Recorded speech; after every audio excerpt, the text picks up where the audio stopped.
So um, I really didn't know what to do with the rest of my evening, but I was more shaken by his comment than the actual assassination attempt because it was very clear when Trump rose up with the blood, you could see the blood on his ear, you could see the blood on his face, and the fist pump in the air, the defiant Trump. I knew he would be okay, um, but that was an awakening for me because it tells us how divided our country is, Hmm. and we have a long way to go. So as you may know, I mean, I'm old enough to have experienced several president assassination attempts, some successful.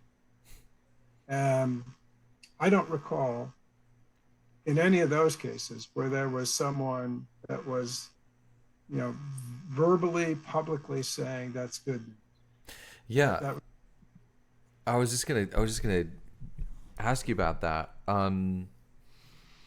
Tell us about the before we jump into that too much. Tell us about the post you put up on LinkedIn. well, so I was trying to think, I need to, as editor of a magazine, I need to say something. And Andrew Magazine is published bi-monthly, so every 2 months.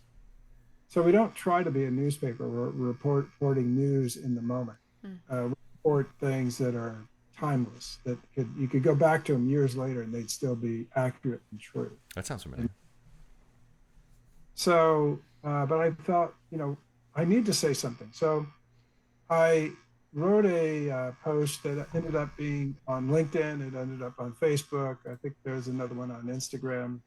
But it was really to say that Loudoun County, to many people, is a hotbed of political activity in the United States.